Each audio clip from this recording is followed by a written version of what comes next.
Hello everyone. आज हम आपके लिए लेकर आए हैं पुरानी दिल्ली की शाही मिठाई, जिसे शाही टुकड़ा या डबल का मीठा भी कहा जाता है। आने वाले त्योहारों में जब आप इस मिठाई को घर पर बनाएंगे तो आपके त्योहारों में चार चांद लग जाएंगे। और घर के सदस्यों से लेकर आने वाले मेहमान भी जब इस मिठाई को खाएंगे तो वो आपकी तारीफ करते नहीं थकेंगे। तो फिर वीडियो को शुरू से लेकर एंड तक पूरा देखना, इसे स्किप नहीं करना, ताकि आपका भी शाही टुकड़ा मजेदार बन सके। तो चलिए आज आप और हम मिलकर बनाते हैं पुरानी दिल्ली का मजेदार जायका शाही टुकड़ा या फिर डबल का मीठा की रेसिपी। सबसे पहले हम चाशनी बनाएंगे। इसके लिए हमने एक बर्तन ले लिया और उसके अंदर हम 2 कप चीनी नाप कर ले लेते हैं। आप कोई भी कटोरी से नाप सकते हैं। और चीनी के साथ साथ हम इसके अंदर 1.5 कप पानी मिला लेंगे। और अब हम चाशनी बनाना स्टार्ट कर लेते हैं। इसे हमने मीडियम फ्लेम पर रखा है और इस तरह से चम्मच से हिलाते हुए हम इसकी चाशनी बना लेंगे। चाशनी के अंदर आप चाहें तो केसर डाल सकते हैं, और अगर आप चाहें तो केसरिया या फिर पीला फूड कलर भी इसके अंदर मिला सकते हैं। चाशनी के अंदर हमने ऑरेंज फूड कलर डाल लिया है और अब हम इसे 7-8 मिनट तक मीडियम फ्लेम पर पका लेंगे। अभी तक चीनी पूरी घुली नहीं है, लेकिन धीरे धीरे ये मेल्ट होती जाएगी। जब तक हमारी चाशनी बन रही है हम दूसरी तैयारी कर लेते हैं। तो हमने यहाँ पर एक ब्रेड का पैकेट ले लिया है, ये बड़े साइज का पैकेट है। आप अपनी ज़रूरत के हिसाब से छोटा पैकेट भी ले सकते हैं, जितना आप बनाना चाहें। ब्रेड के किनारों को हम ट्रिम कर लेते हैं, इसकी हमें आवश्यकता नहीं है, लेकिन यहाँ पर ध्यान रखें इन किनारों को आप फेंकें नहीं, इसके कई तरह से यूज़ हो सकते हैं। हमने इसका ब्रेड के किनारों का केक बनाकर रेसिपी अपलोड कर रखी है, आप चाहें तो देख सकते हैं। और आप चाहें तो इन किनारों को सुखाकर ब्रेड क्रम्स भी बना सकते हैं। और भी इसके कई इस्तेमाल होते हैं, आप किसी भी तरह इन्हें इस्तेमाल कर सकते हैं। तो हमने सारी ब्रेड के किनारों को इस तरह से ट्रिम कर लिया। दूसरी तरफ हमारी जो चाशनी बन रही है उसे भी हम चेक कर लेते हैं। हमें यहाँ पर किसी तार की चाशनी नहीं बनानी है, लेकिन हाँ, हमें गाढ़ी रखनी है चाशनी। जैसा कि हम जलेबी और गुलाब जामुन के लिए चाशनी बनाते हैं, ठीक उसी तरह की गाढ़ी-गाढ़ी चाशनी हमें बनानी है। तो लगभग 8 से 10 मिनट हो चुके हैं चाशनी बनते-बनते, और ये गाढ़ी भी होने लगी है। तो हम अपने गैस बर्नर को ऑफ कर लेते हैं। अब जिस बर्तन में आप शाही टुकड़ा को सेट करना चाहते हैं, आप वो बर्तन ले लें। आप इस तरह की कोई भी बेकिंग ट्रे ले सकते हैं या फिर कोई बोल भी ले सकते हैं।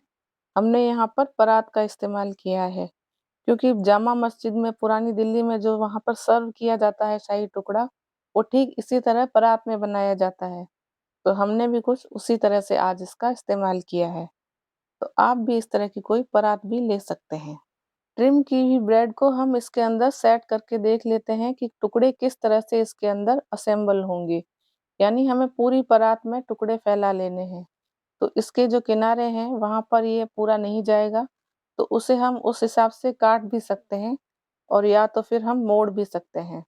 तो हम देख लेंगे कि हमें कितने ब्रेड स्लाइसेस की आवश्यकता है, तो हम उस हिसाब से ब्रेड स्लाइसेस ले लेते हैं। हमने लगभग 2-2 लेयर ब्रेड की ले ली है। अब हम ब्रेड को फ्राई करेंगे, तो उसके लिए हमने एक फ्राइंग पैन में ऑयल डाल लिया है। यहाँ पर लगभग 600 ग्राम के आसपास ऑयल हमने डाल लिया है। आप चाहें तो इसे घी में भी फ्राई कर सकते हैं। जब ऑयल अच्छी तरह से गर्म हो जाएगा, तो हम ब्रेड को इसके अंदर फ्राई करते जाएंगे और चाशनी में डुबोते जाएंगे। आप देख पा रहे हैं कि परात में हमने किस तरह से ब्रेड को असेंबल किया है। किनारों पर इस तरह से हमने ब्रेड को काट कर असेंबल कर लिया है। जैसे ही ऑयल गर्म हो जाएगा, हम उसके अंदर ब्रेड को फ्राई कर लेते हैं। तेल अच्छी तरह से गर्म होना चाहिए, तभी ब्रेड अच्छी तरह से फ्राई होगी, नहीं तो वह ज़्यादा तेल सोक कर लेगी। तो इस तरह से हम ब्रेड को फ्राई कर लेते हैं और फिर उसे थोड़ा-सा झटक कर जो हमने चाशनी तैयार करके रखी थी उसके अंदर डिप करते जाएँगे। चाशनी भी वहाँ पर थोड़ी गुनगुनी गरम होनी चाहिए, और ब्रेड तो तलते हुए गरम होगी ही। तो इस गरमा-गरम ब्रेड को इस तरह से हम चिमटे से उठाकर चाशनी में डालते जाएँगे। इसी तरह से हम सारी ब्रेड को फ्राई करते जाएँगे और चाशनी में डालते जाएँगे। चाशनी में डली हुई पहले की ब्रेड को निकाल कर हम परात में असेंबल करते जाएँगे और दूसरी ब्रेड को इसमें डिप करते जाएँगे। मतलब कि हमें ब्रेड को चाशनी में बहुत देर नहीं रखना है, लगभग 1-2 मिनट के लिए ही, जब तक कि अगली ब्रेड फ्राई नहीं हो जाती। अगर आप चाहें तो ब्रेड को डीप फ्राई करने की बजाय सीधा सॉस पैन या फ्राइंग पैन के ऊपर थोड़ा-थोड़ा घी लगाकर रोस्ट भी कर सकते हैं। उससे क्या होगा कि ब्रेड के अंदर ऑयल ज़्यादा जाएगा नहीं और आप ज़्यादा अच्छा या हेल्दी बना सकते हैं इसे। दोनों लेयर ब्रेड की हमने फ्राई करके चाशनी में डुबोकर इस तरह से परात में असेंबल कर ली है। अब हम शाही टुकड़ा के लिए क्रीम तैयार करेंगे। इसके लिए हमने एक कढ़ाई ले ली और उसके अंदर हम दूध गर्म करने से पहले थोड़ा-सा पानी डाल लेंगे, ताकि दूध जले नहीं। हमने यहाँ पर 1 लीटर फुल क्रीम दूध को यूज़ किया है। आप चाहें तो जो भी दूध आपके घर में आता है, आप उसे इस्तेमाल कर सकते हैं। दूध को अच्छी तरह से गर्म होने के लिए कढ़ाई में रख देते हैं। कुछ ही देर में दूध अच्छी तरह से उबल चुका है और इसके अंदर हम मावा मिला लेते हैं। हमने यहाँ पर होममेड मावा का इस्तेमाल किया है। आप चाहें तो मार्केट से मावा ला सकते हैं या फिर खोए का भी इस्तेमाल कर सकते हैं। और हमने ऑलरेडी अपने चैनल पर मावे की रेसिपी अपलोड कर रखी है। आप चाहें तो उसे चेक कर सकते हैं।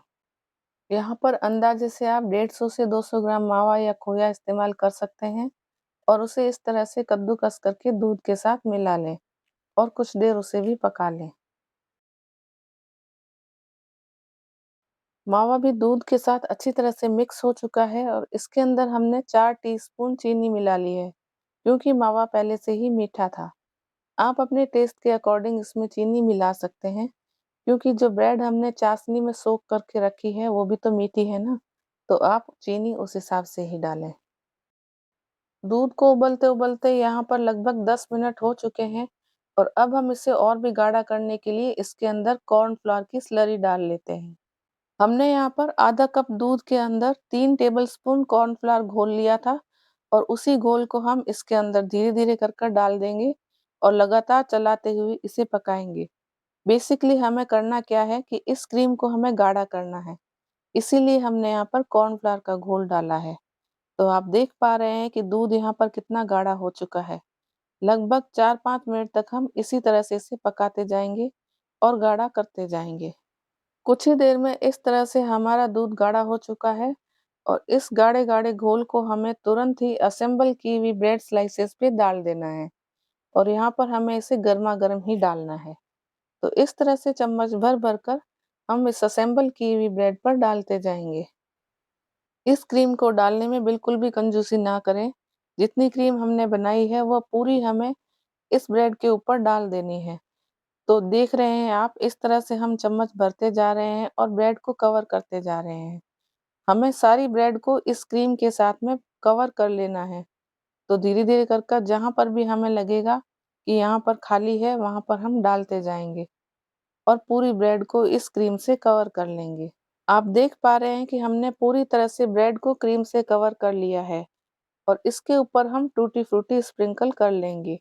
पुरानी दिल्ली में जो शाही टुकड़ा परोसा जाता है, वो ठीक इसी तरह से टूटी फ्रूटी से ही सजाया हुआ होता है और उसके ऊपर चांदी का वर्क होता है।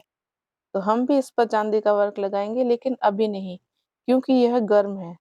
टूटी फ्रूटी तो हम इसी वक़्त डाल लेते हैं ताकि चिपक जाए, लेकिन चांदी का वर्क हम जब डालेंगे, जब यह रूम टेम्परेचर पर आ जाएगा। 1 घंटे बाद ये अच्छी तरह से ठंडा हो चुका है और सेट भी हो गया है। जब हम इस तरह से हाथों से दबाकर देखेंगे, तो हमें महसूस हो जाएगा। अब हम इसके ऊपर चांदी का वर्क लगा लेते हैं। आप चाहें तो इसे अपनी पसंद के हिसाब से किसी भी तरह से डेकोरेट कर सकते हैं, ये आपकी चॉइस है। चांदी का वर्क लगाना टोटली ऑप्शनल है, लेकिन ये लगाने से ये बहुत ही सुंदर दिखाई देता है। आप शाही टुकड़ा को गर्म या ठंडा दोनों तरह से सर्व कर सकते हैं। अगर आप इसे ठंडा खाना पसंद करते हैं, तो इसे रेफ्रिजरेटर में रख सकते हैं और जैसे कि पुरानी दिल्ली में मिलता है, वैसे आप गरमा-गर्म खाना चाहें, तो आप इस परात को हल्की आँच पर गैस बर्नर पर डायरेक्ट भी रख सकते हैं, ताकि ये थोड़ा-थोड़ा गर्म हो जाए और फिर आप इसको कट करके इसके टुकड़े निकाल कर इसका आनंद उठा सकते हैं। सर्व करने से पहले हमने 1 चम्मच घी गर्म करके इसके ऊपर स्प्रिंकल कर लिया था, ताकि इसके ऊपर शाइन आ जाए। ये देखिए कितना मज़ेदार शाही टुकड़ा बनकर तैयार हुआ है। बिल्कुल पुरानी दिल्ली की जामा मस्जिद में गरमा-गर्म सर्व किया जाता है, बस उसी तरह का हमें यहाँ पर शाही टुकड़ा मिल चुका है। तो देर किस बात की, आप भी इस रेसिपी को घर पर ज़रूर ट्राई करें। और अब जाने से पहले वीडियो को ढेर सारा शेयर और लाइक करना तो बिल्कुल भी ना भूलें। और अभी तक आपने हमारा चैनल सब्सक्राइब नहीं किया है, तो सब्सक्राइब करके बेल आइकन को ज़रूर प्रेस करें ताकि नए-नए नोटिफ़िकेशन समय पर आपको मिलते रहें।